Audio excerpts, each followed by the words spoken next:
আফা, রোজ রাইতে আমি জামা কাপড় পইরাই শুই, কিন্তু সকালে যখন ঘুম থিকা উঠি দেখি শৈলে একটা তা কাপ রওনা রোজ রাইতে কেডা জানি ঘুমের মধ্যেই আমার শৈলের কাপড় ইলা ফেলে। কথাটা শুনে আফরোজা বেগম বড় বড় চোখ করে নাইলার মুখের দিকে তাকিয়ে রইলেন। তিনি হতভম্ব। নাইলা তাদের বাড়ির কাজের মেয়ে। গত 2 মাস হলো তাদের সাথে থাকে নাইলা। এর আগেও একবার নাইলে 3-4 দিন ধরে আফরোজা বেগমের পেছনে পেছনে ঘুরেছে একটা কথা বলবে বলে। আফরোজা বেগম যখনই জানতে যান কি বলবি, নাইলা কিছুক্ষণ আমতা আমতা করে কিছু না বলেই চলে যায়। একবার মহা বিরক্ত হয়ে আফরোজা বেগম বললেন, কি বলতে চাস সোজাসাপটা বল। এইবারে যদি বলতে না পারিস তাহলে আমার কাছে আর কখনো কিছু বলতে আসবি না। নাইলা আমতা আমতা করেই বলল, আফা, আমার একটা মোবাইল লাগবে, গ্রামে কথা বলা লাগে। ফাহাদ ভাইরে কল দিতে কইলেই খেচখেচ করে। এই সামান্য একটা কথা বলতে এত ভনিতা করায় বেশ বিরক্ত হয়েছিলেন আফরোজা বেগম। অবশ্য পরে তাকে কথা বলার জন্য একটা মোবাইল কিনে দেওয়া হয়। এইবারেও 3-4 দিন ধরে একটা কথা বলার জন্য আফরোজা বেগমের পেছনে পেছনে ঘুরছিল নাইলা। কিন্তু প্রতিবারেই কিছুক্ষণ আমতা আমতা করে কোনো কিছু না বলেই চলে যায় সে। আফরোজা বেগম ভাবলেন এই বারও আগের বারের মতোই তুচ্ছ কোনো বিষয় নিয়েই কথা বলতে নাইলা তার পিছু পিছু ঘুরছে। কিন্তু নাইলার কাছ থেকে এই ধরনের একটা কথা শোনার জন্য তিনি মোটেও মানসিকভাবে প্রস্তুত ছিলেন না। নাইলা গত 2 মাস ধরে এই বাড়িটাতে কাজ করছে, রাতে এখানেই থাকছে। এর মধ্যে তার কোনো খারাপ আচরণ আফরোজা বেগমের চোখে পড়েনি। মেয়েটা একটু বোকা, তবে সহজ সরল। তার এক বিশ্বস্ত বান্ধবীর আশ্বস্ততাই মেয়েটাকে গ্রাম থেকে আনা হয়। এই বাড়িতে সবার আগে ঘুম থেকে উঠে নাইলাই। আর সে কি বলছে? সে যখন ঘুম থেকে উঠে তখন তার গায়ে জামাকাপড় থাকে না। মেয়েটাকে দেখে মনে হচ্ছে না যে সে মিথ্যা কথা বলছে, বা এই ধরনের একটা মিথ্যা কথা মেয়েটা বলবেই বা কেন। কথাটা শুনে আফরোজা বেগম এতটাই হতভম্ব হয়ে গিয়েছিলেন যে কখন তার হাত থেকে পানির গ্লাসটা মেঝেতে পড়ে টুকরো টুকরো হয়ে পানি চারদিকে ছড়িয়ে পড়েছে তা তিনি খেয়ালই করেননি। নাইলা দ্রুত একটা বেলচা, ঝাড়ু আর তেনা এনে মেঝেটা পরিষ্কার করে ঘর থেকে বেরিয়ে গেল। এর কিছুই আফরোজা বেগমের চোখে পড়ল না। নাইলা যেই জায়গাটিতে দাঁড়িয়ে কথাটা বলেছিল তিনি এখনও সেই দিকে হতভম্ব, বিহ্বল দৃষ্টিতে তাকিয়ে রয়েছেন। কিন্তু নাইলা চলে গেছে কখন? কেউ এই ঘরে এই মুহূর্তে প্রবেশ করলে ভাববে আফরোজা বেগম কোনো অদৃশ্য মানুষের দিকে চেয়ে রয়েছেন, যেই মানুষটাকে তিনি ছাড়া আর কেউ দেখতে পান না। আফরোজা বেগমের মাথায় এখন অনেক প্রশ্ন। ঘটনাটা যদি সত্য হয় তাহলে তার পরিবারে একটা বড় বিপদ আসতে চলেছে। এই বাড়িতে কে এমন আছে যার চরিত্রের অধপতন ঘটছে? এই কথাটা যদি লোক জানাজানি হয় তাহলে তাদের মানসম্মান বলে আর কিছুই অবশিষ্ট থাকবে না। এই বাড়িতে পুরুষ আছে 2 জন, আফরোজা বেগমের স্বামী আব্দুর রাজ্জাক আর তাদের একমাত্র পুত্র ফাহাদ। রাজ্জাকের বয়স প্রায় 4-5। সে মোটেই অতিরিক্ত কামুক স্বভাবের পুরুষ নয় যে মাত্র 1-8 বছর বয়সের একটা কাজের মেয়ের উপর এইভাবে খারাপ নজর দিয়ে খারাপ কাজ করতে যাবে। তাছাড়া আফরোজা বেগমের বয়স 3-6 হলেও তার যৌবন এখনও ফুরিয়ে যায়নি। আর আছে ফাহাদ। ওর বয়স 1-6 বেরিয়ে 1-7-তে পড়েছে। এবছরেই কলেজে ভর্তি হয়েছে। সে অন্য সব ছেলেদের মতো না, বেশ শান্ত, নম্র আর সৎ প্রকৃতির। সে এই ধরনের কোনো কাজ করতে পারে তা আফরোজা বেগমের ধারণার বাইরে। অবশ্য তার নতুন কলেজ বন্ধুদের সম্পর্কে তেমন কিছুই জানেন না তিনি। ছেলেদের এই বয়সটা বড়ই ভয়ঙ্কর। নানান অধপতন ঘটতে পারে এই বয়সে খারাপ সঙ্গে। অনেকেই এই বয়সে প্রচণ্ড কামুক হয়ে ধর্ষণের মতো ভয়ঙ্কর অপরাধকে স্বাভাবিক নাকাঙ্ক্ষা ভাবে। ফাহাদ কি কলেজে খারাপ সঙ্গে পড়েছে? ভাবনার দুনিয়া থেকে বেরিয়ে আসেন আফরোজা বেগম। লক্ষ্য করলেন ঘরে কেউ নেই। তিনি এতক্ষণ নিজের স্বামী আর ছেলেকে নিয়ে এসব কি ভাবছিলেন? এটা ভেবে তিনি বেশ লজ্জা পেয়ে গেলেন। হয়তো একদিন ঘুমের ঘোরেই কাপড় খুলে গিয়েছিল নাইলার। আর যে কোনো কথাকেই বাড়িয়ে বলার অভ্যাস নাইলার। তাই হয়তো এইসব আজেবাজে কথা বলেছে তাকে। শুধু শুধু মেয়েটার কথা গুরুত্বের সঙ্গে নিয়ে এতক্ষণ বিভ্রান্ত হচ্ছিলেন তিনি। আফরোজা বেগম দ্রুত বিছানা থেকে নেমে নাইলার কাছে গেলেন। নাইলা বাথরুমে জামাকাপড় ধুচ্ছিল। তিনি গিয়েই ধমকের সুরে বললেন, দেখ নাইলা, তুই আমার কাছে এই ধরনের আজগুবি কথাবার্তা আর কোনো দিন বলবি না। আরেকবার এই ধরনের কথা শুনলে তোকে সোজা তোর গ্রামের বাড়িতে দিয়ে আসব। নাইলা কথাটা শুনে মাথা তুলে কয়েক মুহূর্ত স্বাভাবিকভাবে আফরোজা বেগমের মুখের দিকে চেয়ে রইল। পরক্ষণেই আবার কাপড় ধোয়ায় ব্যস্ত হয়ে পড়ল। আফরোজা বেগম আবার তার ঘরে ফিরে এলেন। প্রথমে নাইলার বলা কথাটা তিনি যতটা গুরুত্বের সঙ্গে নিয়েছিলেন এখন ততটাই তুচ্ছ বলে মনে হচ্ছে। সকাল বেলা হাতে নেওয়া একটা অর্ধসমাপ্ত বই আবার পড়া শুরু করলেন। ফাহাদ আর তার স্বামী বেশিরভাগ সময়েই বাড়িতে থাকেন না। বাড়ির কাজ সব নাইলাই করে। তাই নিঃসঙ্গতা দূর করতে থ্রিলার উপন্যাস পড়ার একটা অভ্যাস করেছেন তিনি। ভালোভাবেই কেটে যায় তার সময়। দুপুর হতেই ফাহাদ কলেজ থেকে বাড়িতে ফিরে আসে। রোজকার মতো রাতে রাজ্জাক সাহেবও বাড়িতে ফিরলেন। আফরোজা বেগমের দিন বাকি 8-1-0টা দিনের মতোই কাটল। রাত 1-1টা বাজতেই ঘুমিয়ে পড়লেন। তার অভ্যাস মতো প্রতি রাতেই ঘুম থেকে 3-4 বার বাথরুমে যেতে জাগতে হয় তাকে। কিন্তু কিছুদিন যাবত এক ঘুমে রাত পার করে দিয়ে সকালে উঠছেন তিনি। আজ ব্যতিক্রম হল। শেষরাতে তার ঘুম ভেঙে গেল। বাথরুমে যাওয়ার জন্য তিনি বিছানা থেকে নামলেন। রাজ্জাক সাহেব ঘুমাচ্ছেন বিছানায়। বাথরুমে যাবেন এমন সময় নাইলার কথা মনে পড়ল আফরোজা বেগমের।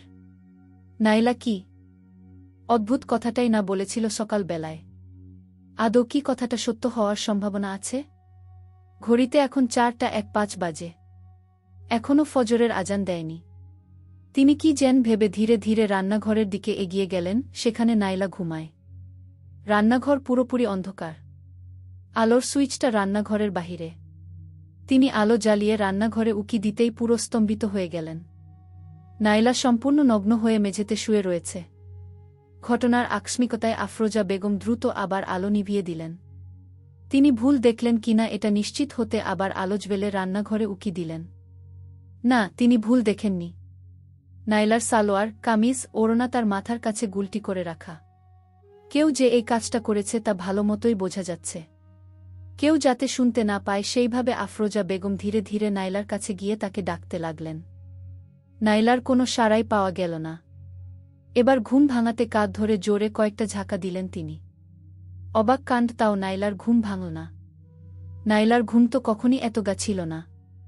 আর কোনো উপায় না দেখে একটা কাঁথা দিয়ে নাইলার শরীর ঢেকে রান্নাঘর থেকে বেরিয়ে আলো নিভিয়ে দিলেন তিনি। ফাহাদ দরজা খোলা রেখেই রাতে ঘুমায়। ফাহাদের ঘরে গিয়ে দেখলেন সেও বেঘোরে ঘুমাচ্ছে। বাড়িতে তো আর কেউ নেই। তাহলে কাজটা করল কে? কে মেয়েটার জামাকাপড় এইভাবে খুলে ফেলছে? ফাহাদ এবং রাজ্জাক তো ঘুমাচ্ছে। আচ্ছা, তারা দুজনে কি আসলেই ঘুমাচ্ছে নাকি তাদের কেউ একজন ঘুমের অভিনয় করছে? না, এটা নিয়ে কিছুই ভাবতে পারছেন না তিনি এই মুহূর্তে। আবার ঘরে গিয়ে রাজ্জাক সাহেবের পাশে চুপচাপ শুয়ে পড়লেন তিনি। বাকি রাত আর ঘুম হল না তার। সকাল বেলা খাবার শেষে রাজ্জাক এবং ফাহাদ তাদের গন্তব্যে চলে গেল। বাড়িতে রইলেন আফরোজা বেগম এবং নাইলা।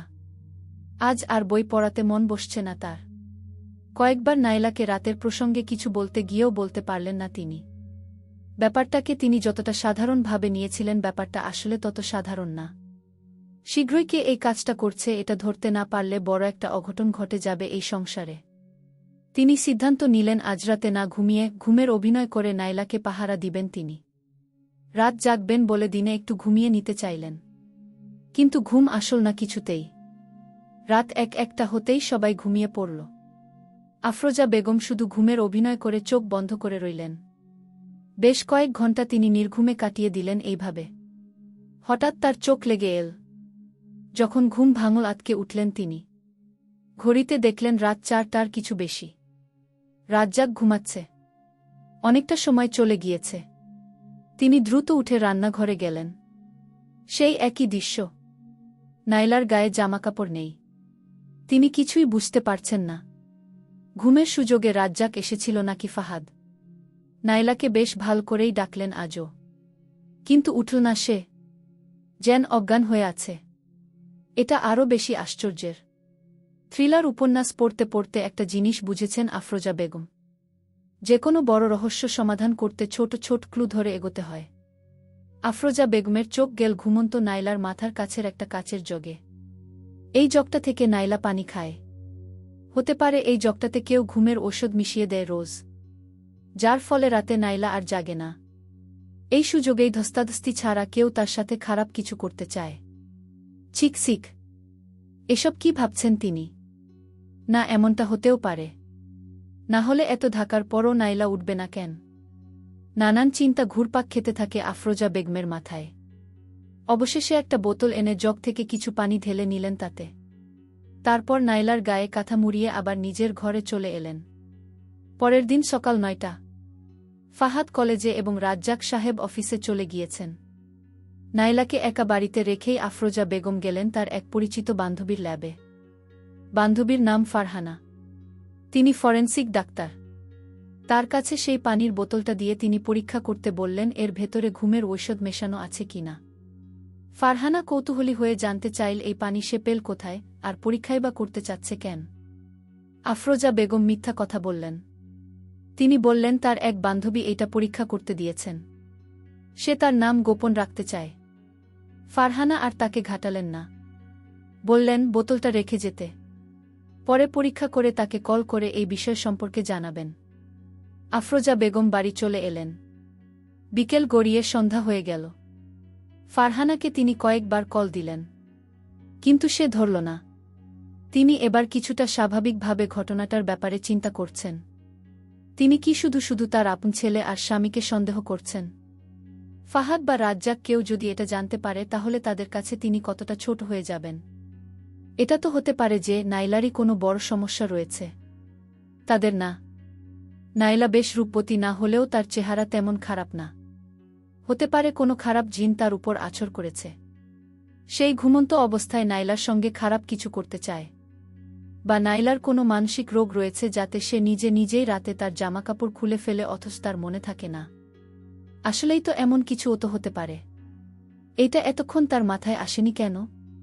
তিনি শুধু শুধু ফাহাদ আর রাজ্জাককে সন্দেহ করছেন। আফরোজা বেগম এবার কিছুটা স্বস্তির নিঃশ্বাস নিলেন। এমন সময় হঠাৎ তার মোবাইলে ফারহানার নাম্বার থেকে একটা কল এল। আফরোজা বেগম দ্রুত কল ধরলেন। ফারহানা যা বলল তা শুনে আফরোজা বেগম পুরোই স্তম্ভিত হয়ে গেলেন। তার সন্দেহেই ঠিক। নাইলার জগের পানিতে ঘুমের ঔষধ মেশানো থাকে প্রতিরাতে। কারণ ওই পানি পরীক্ষা করে ঘুমের ওষুধের অস্তিত্ব পাওয়া গেছে, যা খেলে কয়েক ঘন্টা মরার মতো পড়ে থাকবে যে কোনো মানুষ। কিন্তু এই জঘন্য কাজটা কে করে এটাই বুঝতে পারছেন না তিনি। নিজের আপনজনদের যে এভাবে সন্দেহ করতে হবে এটা তিনি স্বপ্নেও কল্পনা করেননি। তবে আজ রাতে যে করেই হোক আসল অপরাধীকে তিনি ধরবেনই। কিন্তু কে সে?